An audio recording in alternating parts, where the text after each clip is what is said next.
s'il vous plaît, si ça vous dérange.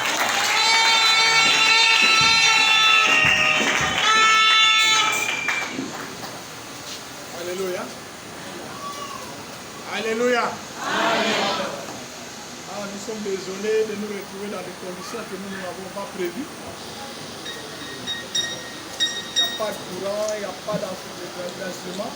Et cela ne va pas nous empêcher. Je crois qu'il faudra faire les histoires là-bas. Les amis. Alors il faut les calmer parce que nous devons parler à eux. Je vous demande de faire un effort parce que nous n'avons pas de micro pour nous entendre. Nous voulons expliciter à tout un chacun pourquoi faire la théologie. Nous ne pouvons pas parler sans se référer à la parole de Dieu. Pour cela, je vais inviter les uns et les autres. Nous prenons la Bible à Matthieu chapitre 16. Matthieu chapitre 16, à partir du 13e verset. Nous voulons lire et donner des explications là-dessus.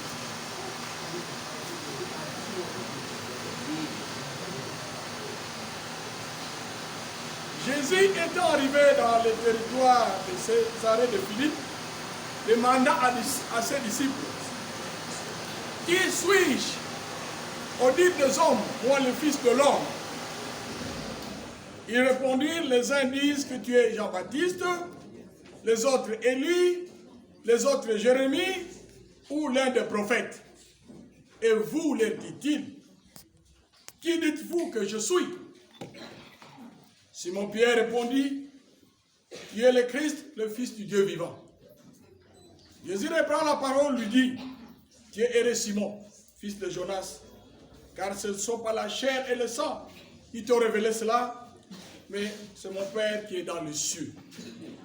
Et moi je te dis que tu es Pierre, et que sur ce roc je bâtirai mon église, et que les portes du royaume ne prévaudront point contre elle. Je te donnerai les clés du royaume des cieux. Ce que tu liras sur la terre sera lié dans les cieux, et ce que tu liras sur la terre sera lié dans les cieux. Amen. Amen.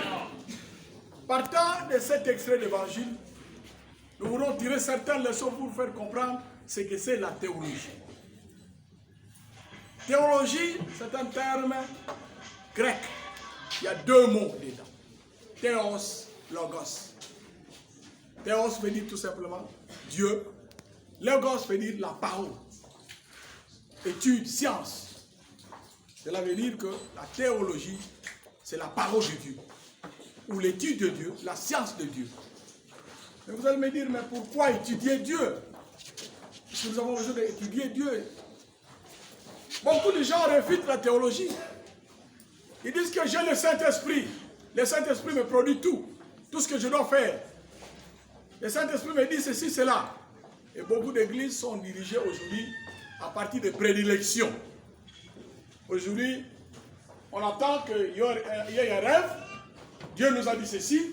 On lit, on dit, voilà, c'est ce que nous allons faire.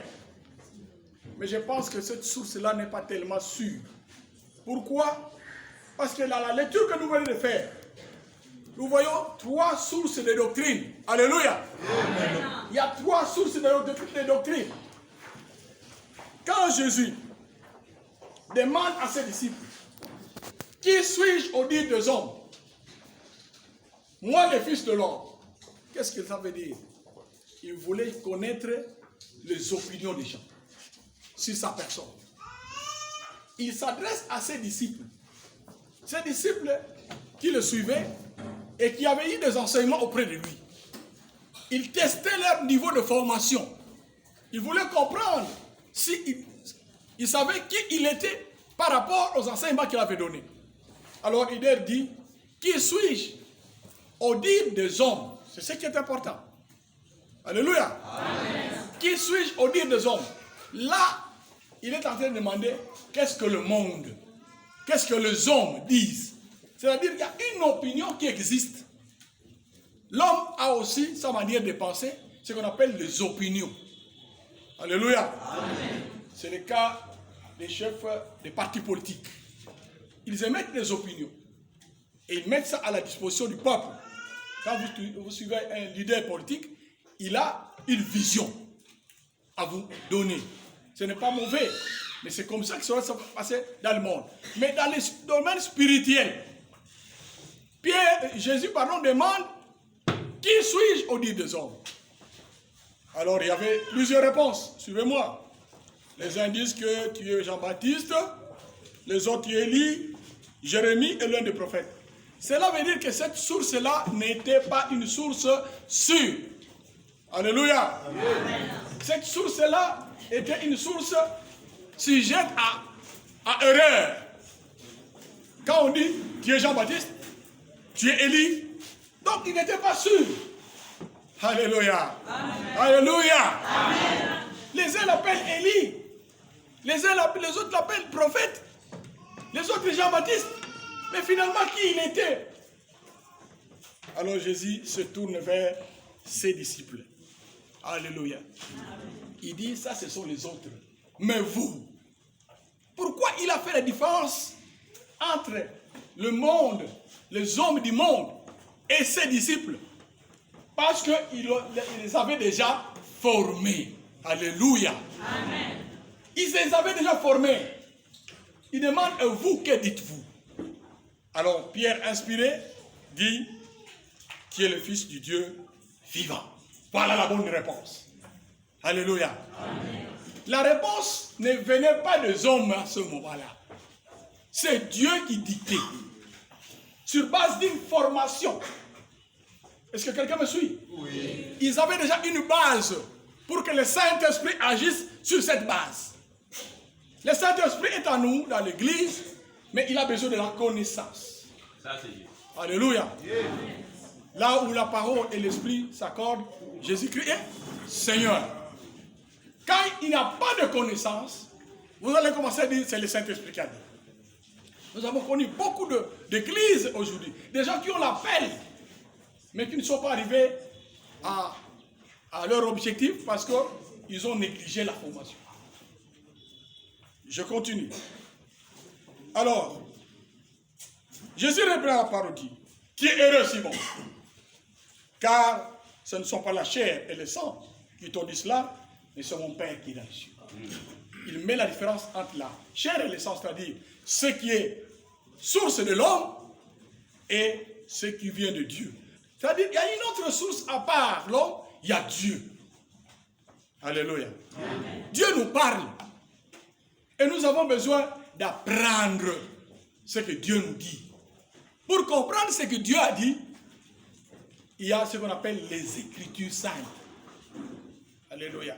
Amen. Jésus, quand il est venu au monde, il avait une référence. Il est venu pour l'accomplissement des Écritures. Jésus n'est pas venu prêcher n'importe quoi. Il parlait de son Père. Il lisait tous les enseignements qu'il a donnés. Il se référait à son Père.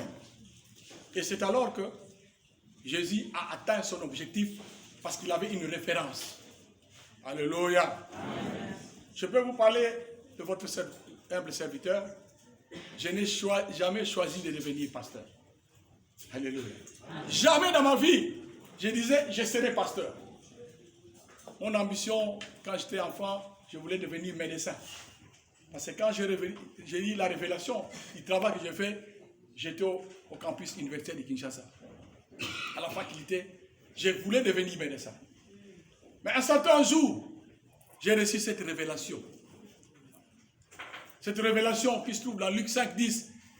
Je ne le fais pas de moi-même. Je suis poussé par le Saint-Esprit. Alléluia. Amen. J'ai reçu une illumination du Saint-Esprit. Et depuis lors, je ne savais pas ce que je devais faire. Mais cette illumination était accompagnée de cette parole. Luc 5, 10. Désormais, je ferai de toi pécheur d'hommes. Je me disais, comment je vais pécher les hommes? Avec quel arc? Avec quel hameçon? Comment je vais faire? Je me posais tout le temps toute cette question. Ça m'a tourmenté toute ma vie. Je suis allé dans plusieurs églises, servir. Je me disais, je suis pécheur d'hommes. Je prêchais, mais je ne prêchais toujours pas. Alléluia. Je ne répondais pas à ce que Dieu me demandait. Jusqu'à un certain jour, je suis tombé malade. Suivez, j'ai fait l'AVC. Vous connaissez l'AVC? Oui. C'est la maladie, vous allez à la... J'étais déjà mourant. Et sur mon lit de malade, Dieu venait me reprendre pour me dire que le travail que je te donnais, tu n'as jamais fait ça. Ah, j'ai dit alors, je suis pasteur qui ne fait pas le travail que Dieu m'a donné. J'ai un problème. Alléluia. J'ai un problème. Et je devais résoudre ce problème. Le rétablissement est venu rapidement de l'hôpital. Quand Dieu m'a parlé, il m'a donné la guérison. Je suis sorti de l'hôpital. J'ai dit, je dois entrer dans le ministère que Dieu m'a envoyé. C'est comme cela que j'ai commencé l'école biblique de Tyrannus, inspiré par le Saint-Esprit à Kinshasa. J'ai formé des gens, ils sont en train de planter les églises. Je suis allé au Congo central, j'ai fait de même. En arrivant ici, j'ai dit, je dois continuer le travail que Dieu m'a donné. Je dois répondre à l'appel. C'est ce que je suis en train de faire. Mes amis, je ne veux pas prendre trop de temps. Il y a une troisième source. La troisième source, c'est Satan. Disons au verset 21. Dès lors, Jésus commença à faire connaître à ses disciples qu'il fallait aller à Jérusalem, qu'il souffre beaucoup de la part de l'ancien, des principaux sacrificateurs et des scribes, qui soient mis à mort et qui ressuscitent le troisième jour. Pierre les a repris à part, se mit à le reprendre. À Dieu ne plaise, Seigneur, cela ne t'arrivera pas. Pierre les a mis à part, se mit à le reprendre et dit, à Dieu ne plaise, Seigneur, cela ne t'arrivera pas. Mais Jésus se tourna et dit à Pierre, arrière de moi, Satan. Je m'en ai un scandale, car tes pensées ne sont pas les pensées de Dieu, mais celles des hommes. Qu'est-ce que cela veut dire? Jésus annonce qu'il doit aller souffrir entre les mains des pharisiens à Jérusalem. C'est-à-dire qu'il doit aller faire le ministère sur la croix. Le ministère par lequel toi et moi nous avons été sauvés.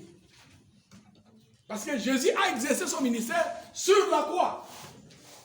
En dehors de la croix, il n'avait pas encore atteint son objectif. Il fallait qu'il donne son sang et qu'il donne son corps. C'est alors que Dieu va donner ce qu'on appelle les rachats. Et à travers les rachats, nous avons été rachetés à un grand prix. Je ne vais pas reprendre ces enseignements sur les enseignements que vous connaissez. Mais Pierre voulait empêcher la rédemption dans sa pensée. Il dit, Seigneur, cela ne t'arrivera pas. Alors, Jésus le regarde, il discerne, il dit, ce n'est pas le même Pierre qui avait dit l'autre jour que je suis fils du Dieu très haut. C'est un autre Pierre. Il y a un autre esprit qui a lui, il dit, va-t'en Satan. Alléluia. Amen. Alléluia. Amen. Si c'était toi et moi, on allait quitter l'église ce jour-là. Ah oui, si un pasteur dit à un fidèle que Satan sort de ses garçons, tu vas dire, est-ce qu'il va encore accepter de rester à cette église? Il dit, non, non, non, je pars. Il dit, sors de moi Satan. Il avait vu que Pierre était emprunté ce jour-là, il était entre les mains du diable. Cela veut dire que certaines doctrines que nous connaissons aujourd'hui viennent du diable. Alléluia. Amen. Et d'ailleurs, dans notre pays, pas seulement dans notre pays, en Afrique en général, et même un peu partout, nous vivons des hérésies impossibles. Nous avons des hérésies en hérésie. Et pour chasser cela, les faux Christ viennent, ils apparaissent. Des enseignements partout à gauche, à droite. Vous allez dans une église, on vous dit, avant d'aller dans cette église, enlevez le soulier. On doit d'abord vous prophétiser. On dit, il y a beaucoup de démons dans votre maison. C'est un tel qui vous a fait comme ça. Après avoir vous prophétisé, vous passez là-bas, on va vous nettoyer. Tout ça, ce sont des fausses doctrines. Alléluia. Amen. Alléluia. Amen. La Bible ne les prévoit pas. Nous devons être autour de la parole. Car Dieu n'est derrière sa parole pour l'exécuter. Et pour terminer, Jésus vient d'être ressuscité. Les disciples étaient en difficulté. Il y en a qui ne voulaient même plus se faire voir en public parce qu'ils avaient suivi Jésus. Nous connaissons les disciples d'Emmaüs, ils sont deux. Ils rentraient chez eux, ils fouillaient Jérusalem pour Emmaüs, leur village. En chemin, ils parlotaient sur Jésus-Christ. Alors un homme apparaît là, il ne savait pas que c'était lui. Il dit, de quoi vous entretenez-vous? Il dit, mais il n'y a que toi dans cette ville qui ne sait pas qu'à nommer Jésus de Nazareth, on dit que les femmes sont allées voir le sépulcre, ils ont dit qu'il est ressuscité. Alors tous ces gens-là, tous ces deux-là, ils avaient peur des représailles des Juifs. Alors Jésus lui-même prend en charge les disciples d'Emmaüs. Qu'est-ce qu'il fait? Pendant ce temps-là, la Bible dit, en commençant par Moïse, jusqu'à ce jour-là, il leur a parlé de ce qui les concernait. Cela veut dire qu'ils sont passés par une école de théologie. Ce jour-là, ils ont appris ce que ce Christ, ils ont fait de la christologie. Alléluia. Ils ont appris, ils ont compris que ce qui est Christ. Et à un moment, il devait disparaître. Ah, c'est lui qui est avec nous. Mes amis, si on ne vous enseigne pas, le ministère là que vous êtes en train de faire là, c'est ça qui tue la nation. La nation est en difficulté. Combien de femmes arrivent dans les églises, on prophétise et devient la femme du prophète, la femme du pasteur. Tout le temps de prophéties. Je ne suis pas contre les prophéties. Parce que la Bible dit qu'il faut examiner les prophéties. Il faut les examiner. Alléluia. Partout, on arrive là-bas. Il n'y a que des prophéties. À gauche, prophéties. Des prophètes partout. Mes chers amis, la meilleure prophétie, c'est la parole de Dieu. Et le prophète excellence, c'est Jésus-Christ de Nazareth. Je ne vais pas continuer à prêcher. Quand vous lisez dans Hébreux 1 à 2, vous verrez que Jésus est le prophète par excellence. Et la meilleure prophétie, ce sont les Écritures saintes. C'est pourquoi nous vous invitons, si vous voulez prester un ministère chrétien, venez nous rejoindre à l'école de Tyrannus. Nous vous attendons. Si vous êtes prêts, prenez votre inscription. Dès demain, nous allons commencer l'école pour l'année qui vient. Je suis en train de féliciter nos frères ici à côté. Ils ont fait 24 mois de formation. Et ce n'était pas facile. Ce n'était pas facile. Ils ont suivi plus de 40 cours. À un moment, ils nous disaient, mais papa, qu'est-ce qui se passe finalement? Nous allons terminer quand? Non, nous avons voulu que toutes les doctrines chrétiennes qui se trouvent disséminées dans la Bible, que vous puissiez les comprendre. Quand vous allez dicter ça auprès de vos fidèles, vous leur amenez le salut. Parce que nous sommes là pour le salut. Merci. Que Dieu bénisse sa parole. Amen.